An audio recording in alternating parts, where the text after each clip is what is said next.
The state police question, we're joined again, yes, from Abuja.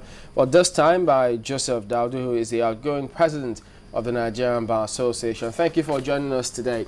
Well, for Professor Dingalo also, just spoke before you came on now, saying, for those who may be calling for state police at this time, he thinks that this call is at best premature because some of the main reasons or some of the other matters that we could have tackled preceding the state police call has either been glossed over or deliberately overlooked. And so we should not be talking about state police now.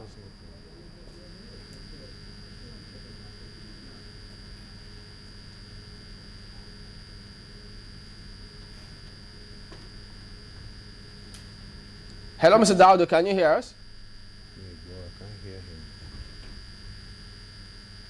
Okay, we seem to be having some... they'll get to fix it, they'll sort it out, and then we'll get back to him. But yes, we will put across the question of state police. Remember, Professor Dinkalu just said now that, well, those who are calling for state police, for now, he thinks it's premature. If you can hear us, do you support or do you agree that that call is premature? Okay, he still can't hear that yet, but we will fix that in a moment, so just stay with us. But in the meantime, you can keep sending your questions, your tweets, your comments to us, Sunrise Daily Now or Sunrise Daily at channelcv.com. You know, it's a big argument back and forth, and I'm quite sure Professor Dinkalu has actually opened a new twist to all of this. That's now, right. Looking at ownership and as well as the structure of the Nigerian police.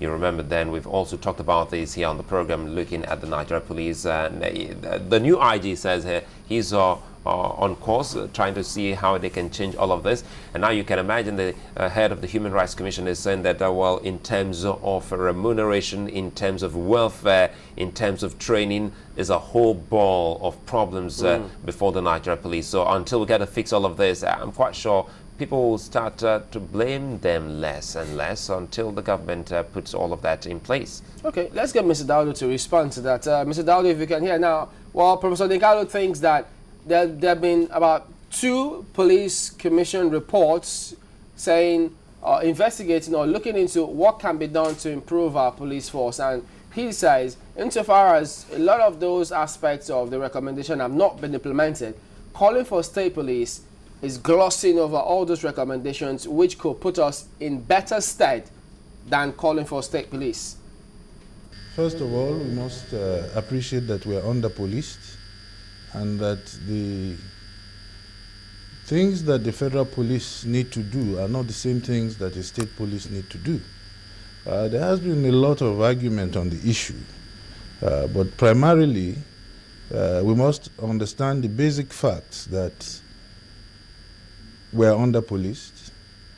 Different states have different child security challenges, and that is hampering the ability of Nigerians to do business and to sleep with both eyes closed. And we think that there can be no saturation of policing, and that's why you need to have police force. I think we should go beyond the arguments that politicians would deploy state police for their own ends. What we should be thinking about is how to ensure that any state police apparatus that is designed for this nation is designed in such a way that it will be beyond the reach of the governors of the state to put them to such use. If they made the same mistake with the state independent electoral commissions, and I thought it was a mistake to allow states to conduct their elections when the governors' elections were conducted and the National Assembly elections were conducted by a different agency, that issue of election is a different kettle of fish. Having seen it, the essence of governance is to devise means so that you can make progress. You don't make progress by saying that you have made a mistake somewhere and you don't want to improve on the mistake. You can deal with the issues of the state independent electoral commissions and tweak the laws in such a way that it's truly independent. INEC had the same problems in the center. The laws were adjusted on several occasions, and today the machinery is such that at least you can say elections generally are free and fair. So the same thing with security. I think our politicians are very self-centered. Self-centered in the sense that everybody thinks about who is the politician, what the governor is going to do with the state police apparatus. For once, let them think about the people. Think of the poor fisherman. Think of the man boarding a taxi moving from Kaduna to Lokoja. Would he meet any hazards on the road? Let us think of the people for once, not think about the 1% of those who are already privileged, who keep a squadron of armed guards with them, who don't need any form of policing. We should make the laws in such a way that it is difficult for them to use anything that is called the state police to protect the people. That's just my view. And that's the NBA's position. Go back to 2011. We remember the whole brouhaha on the minimum wage, where most of the states did say they can't pay. And we saw some kind of crisis in some of those states, people going on strike. And you say they still can manage the police, knowing full well that one issue borders on compensation, remuneration. How will they cater for the police just in case they finally have their say? Now, that's why you have component units, and that's why they have varying abilities to support their systems. Now, the way this can be done is, even as at today, there are some states that are saying that they don't need the state police. Our position is that it is not compulsory, it is not mandatory. Those states that need them, that have viable economic activities, the large states like Lagos Police, Lagos, Rivers, and those other states that really need a machinery to ensure that their investments and their people are protected, should have it. I gave an example of courts in the Constitution. The Constitution has created the Sharia Court of Appeal, it has created the customary Court of Appeal. Not all states want them or have them. Those states that do not want them didn't set up the courts. And so you can have a provision for that.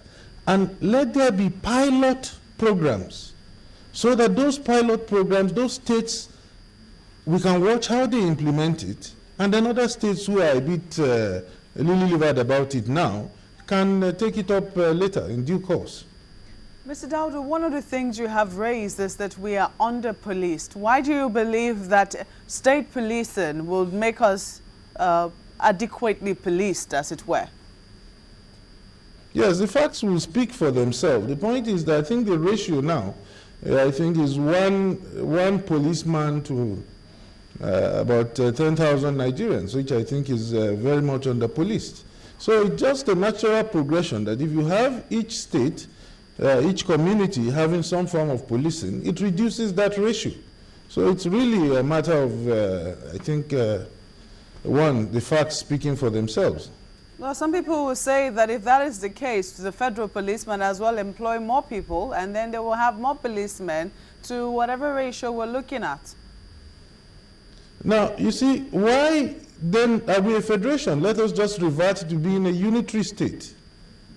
If that is the case, why should the federal government, who has too many things on the plate, interfere in things of taking care of how people sleep and wake up in various states, in respect of which they have no control of? So it is indeed a matter of practicing true and correct federalism. Having opted for a federal system, then we should begin to devolve and reduce the powers of the federal government so they can concentrate on the major things that they are not concentrating on now.